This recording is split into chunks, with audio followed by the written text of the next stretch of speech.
আমি আগে ইব্রাহিমকে ভালো মন্দ বিচারের জ্ঞান দান করেছিলাম এবং আমি সে সম্পর্কে সম্যক অবগত ছিলাম। যখন সে তার পিতা ও তার জাতির লোকদের বলল, এই নিষ্প্রাণ মূর্তিগুলো আসলে কি, যার ইবাদতের জন্য তোমরা শক্ত হয়ে বসে আছো? তারা বলল, আমরা আমাদের পিতৃপুরুষদের এগুলোর ইবাদত করতে দেখেছি, এর চাইতে বেশি কিছু আমরা জানি না। সে বলল, এগুলোর পূজা করে তোমরা নিজেরা যেমন আজ সুস্পষ্ট গুমরাহিতে নিমজ্জিত হচ্ছ, তেমনি তোমাদের পূর্বপুরুষরাও গুমরাহিতে নিমজ্জিত ছিল। তারা বলল, তুমি কি আসলেই আমাদের কাছে কোনো সত্য নিয়ে এসেছো, না অযথাই আমাদের সাথে তামাশা করছো?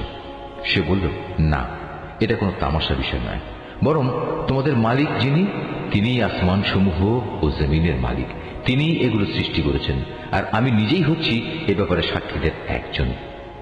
আল্লাহ তাআলার শপথ, তোমরা এখান থেকে সরে গেলে আমি তোমাদের মূর্তিগুলোর ব্যাপারে একটা কৌশল অবলম্বন করব। অতঃপর তারা চলে গেলে ওদের বড়টি ছাড়া অন্য মূর্তিগুলোকে সে চূর্ণ বিচূর্ণ করে দিল, যাতে করে তারা তার ঘটনা জানার জন্য এই বড়টার দিকে ধাবিত হতে পারে। যখন তারা ফিরে এসে মূর্তিদের এ দুরবস্থা দেখল, তখন তারা বলল, আমাদের দেবতাদের সাথে এ আচরণ করল কে? যেই করেছে নিঃসন্দেহে সে জালেমদেরই একজন। লোকেরা বলল, আমরা শুনেছি এক যুবক ওদের সমালোচনা করছিল। হ্যাঁ, সে যুবককে বলা হয় ইব্রাহিম। তারা বলল, যাও, তাকে সব মানুষের চোখের সামনে এনে হাজির করো, যাতে করে তারা তার বিরুদ্ধে সাক্ষ্য দিতে পারে।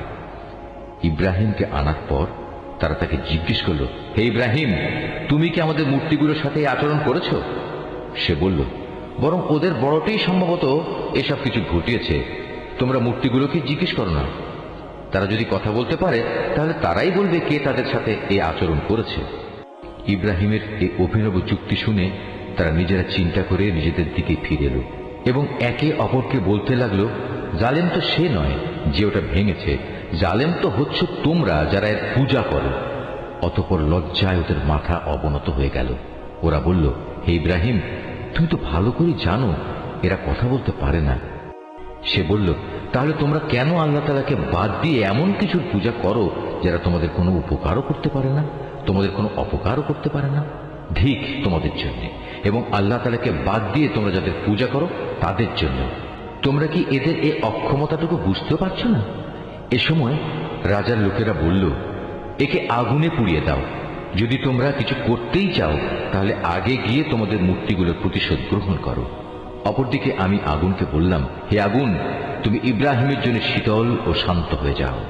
ওরা তার বিরুদ্ধে একটা ফন্দি আঁকতে চাইল, আর আমি তাদের উল্টো ক্ষতিগ্রস্ত ও ব্যর্থ করে দিলাম।